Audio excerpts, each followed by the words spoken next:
Hello, friends. Welcome to Dream to Done, the podcast for moms who are ready to discover their dreams and goals again and actually do them. If you've been feeling a little lost in motherhood, I'm here to get you off the back burner and start taking a turn for yourself. I'm your host, Jessica Erickson, a certified life coach and your accountability cheerleader. Each week, you'll hear tips and tricks on doing life with a few kids, interviews with inspiring guests, and real talk on momming. I want you to discover your dreams, even in the messy middle of motherhood, because you deserve happiness too. You will also see that a mom achieving her goals and dreams lifts those around her. You deserve to take a turn in your life without feeling guilty. I am always cheering for you. Here we go. Hi, everybody. Welcome to this episode of the Dream to Done podcast. Today, we are going to be talking about personality profiles and how knowing yours can help you achieve your goals. So today we're doing a book report on the Four Tendencies by Gretchen Rubin. I love this book, and if you are into personality profiling, you will love it too. It's so great. But if you don't have time to read it, I'm here to give you my book report. Okay, so today's book report is going to be on the Four Tendencies by Gretchen Rubin. And here they are. So what this book is about how you meet outer expectations and inner expectations. And I wanted to read you a little quote. It says, "Our tendencies are hardwired. They're not the result of birth order, parenting style, religious upbringing, or gender. They're not tied to extroversion or introversion. They don't change depending on whether we're at home, at work, or with friends. They don't change as we age. We bring these tendencies into the world with us." So this is you. And it's so great if you can figure out what you are, because then you can use that information to help you achieve the goals that you want to do. So an upholder is someone who meets outer expectations and inner expectations. A questioner is someone who resists outer expectations, but meets their own inner expectations. A rebel resists it all, outer and inner. And an obliger is someone who meets outer expectations, but resists inner expectations. So I wanted to let you know the percentages of these types of personalities in our society. So an upholder, 19%. That seemed small to me, but cool. So an upholder is someone who's going to meet their outer and inner expectations, 19%. Questioners, 24%. Rebels, 17%. And obligers, 41%. There are a lot of us obligers out there. I am an obliger. And at first I was like, oh, that does not sound like a good thing. But we'll figure that out, how to work with that. But 41%. So if you are an obliger, I want you to gain something from this podcast episode and be able to use that information to help you. Okay, let's talk about what these are. An upholder. So they want to do what others expect of them, and their expectations for themselves are just as important. Their strengths, they love routines and schedules. They're reliable to other people and themselves. They're intrigued by rules. I love this story that she shared in the book about someone that was walking past a pool and they weren't even planning to go swimming, but they decided to read the rules of the pool just because they're intrigued by rules.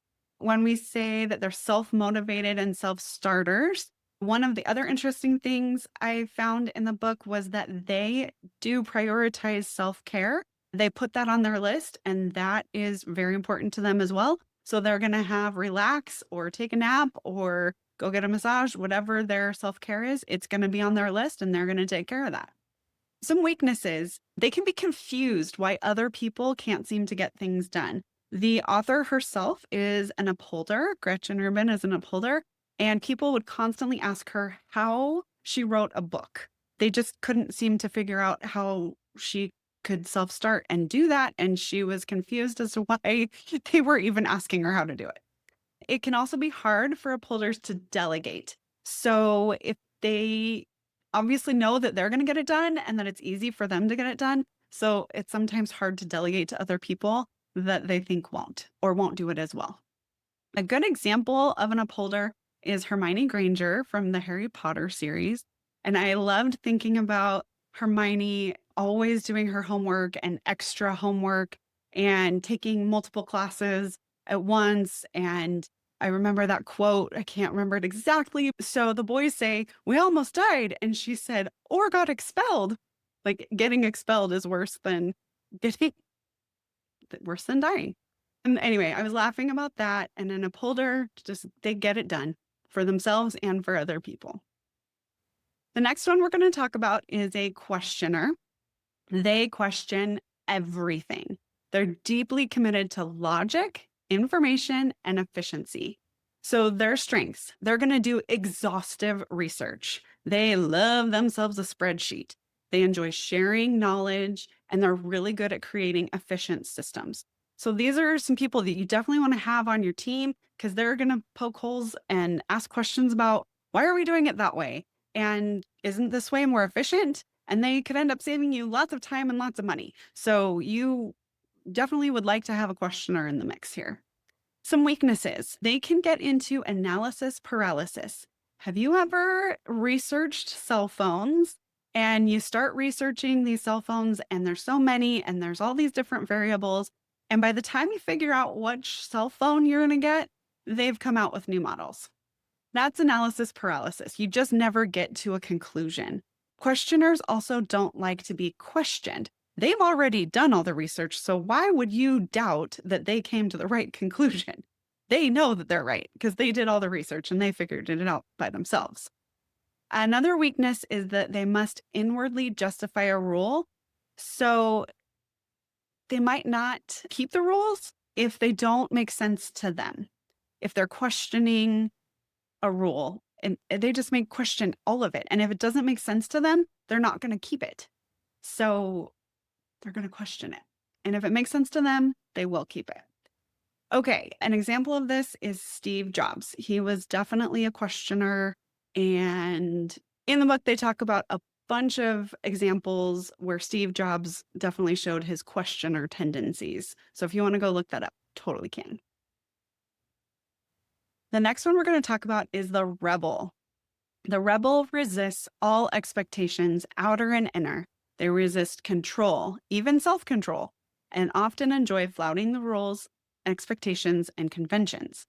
So they're very in touch with what they want to do. A rebel's going to wake up in the morning and say, "What do I want to do today?" Not what do I have to do today. So they want to do what they want to do. They're independent thinkers. They think outside the box. They meet challenges, but usually in their own unique way.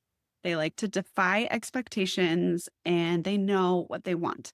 I do have a friend that is a rebel, and it's very fun to hang out with her because she just does whatever she wants, right? And it's very fun to be a little bit more free when I'm with her.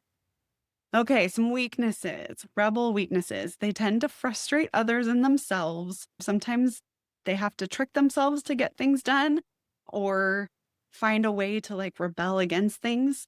They can resist committing to a schedule. They can be uncooperative and inconsiderate. A story that I have about an unnamed friend, she was told like that you should go do this thing once a month. And she was like, "Well, I'm going to do it twice a month."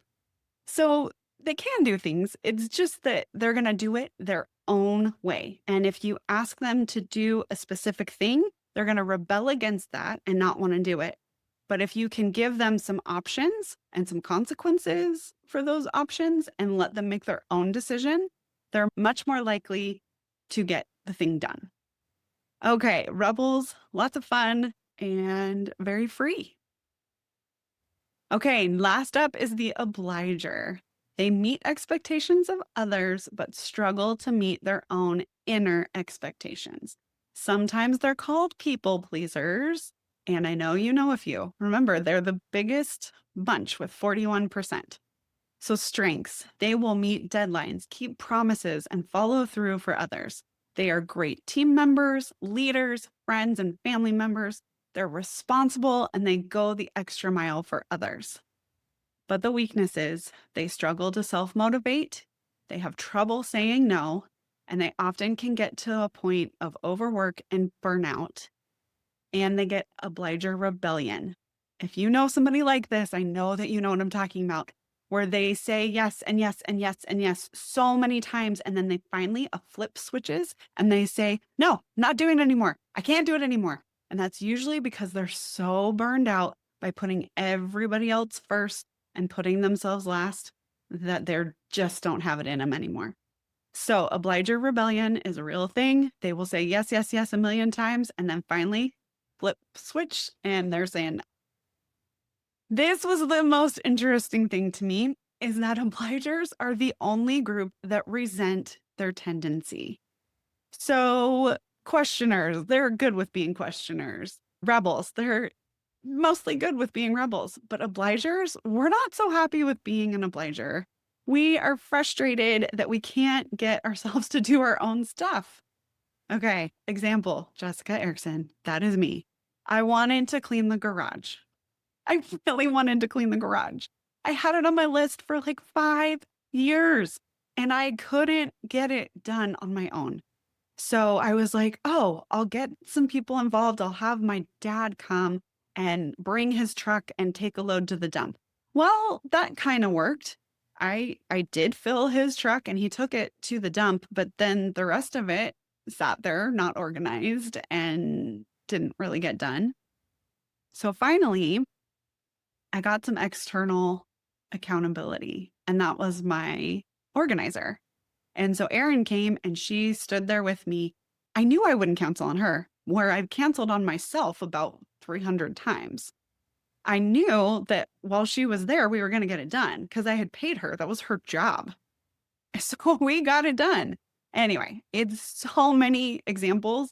That whole year of 2023, another big example is that I had a life coach that I told her what my goals were, and I asked her to keep me accountable.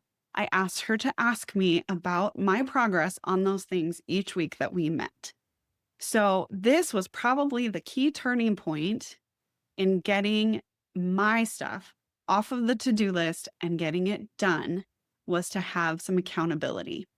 And so knowing that your tendency is an obliger, like it just can open so many doors. So instead of beating yourself up about needing some external motivation, external accountability, just know that that's what you need and put it in place.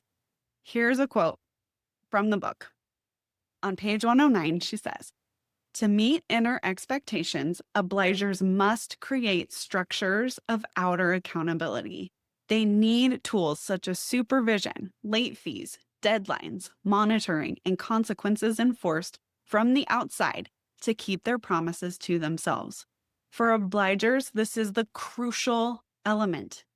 Obligers and people around obligers can't expect that they'll be motivated by inner motivation or that they'll be convinced by consequences. They must have outer accountability. Once obligers recognize their need for outer accountability, they can build it in.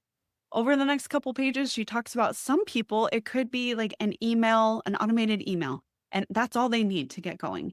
Some people, it's an app. I know many people, you guys are probably some of them, that you've got a watch or some sort of like Fitbit or something that you wear. And I've heard so many people say, I need to complete the circle, right? I need to complete the circle. That is an outer accountability thing.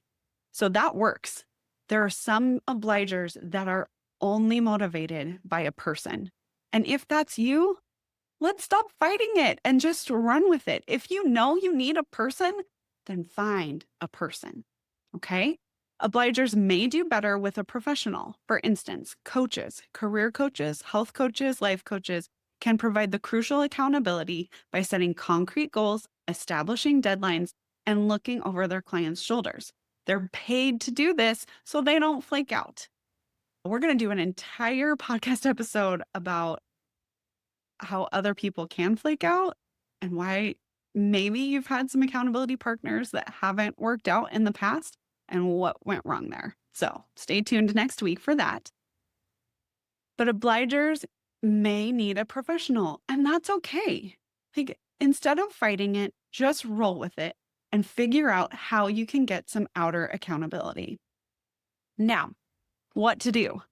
I would highly recommend going to gretchenrubin.com/quiz, taking her quiz and finding out which tendency you are. Now, if you're a rebel, you're probably not going to do that because I just told you to do it. So if you're a rebel, go do it in the next 2 weeks, and then you can do it in 1 week just because. If you're a questioner, you might want to find out if you are a questioner. You might question why you need a quiz. If you are an obliger, you'll go and do it just because I asked you to. And if you're an upholder, you'll go do it because I told you to and because you want to. Okay, buy her book, Four Tendencies by Gretchen Rubin. I'll link the listing in the show notes. It's really great. And if you want to dive more into it, I highly recommend it. There are sections on how you can deal with like a spouse or a child that has a different tendency than you. So it's very eye-opening. Again, this was just the book report, glossed over view. So totally grab it and dive on in. Now, if you are an obliger and you're like, you know what, Jessica, I think that's me and I think I do need some accountability, I would love for you to schedule a free call with me. There are no strings attached. I am not a high pressure salesperson, but go to jessicaericksoncoaching.com/free-call and get on my schedule. I may be the key person that you need to take your dreams from on your to-do list to done. And if I am that person, I would love to help you get there. Also, tune in next week so I can tell you why your current accountability partner didn't work out. I'm excited to meet with you next week, and thank you for listening to my book report, and I hope you have a great week.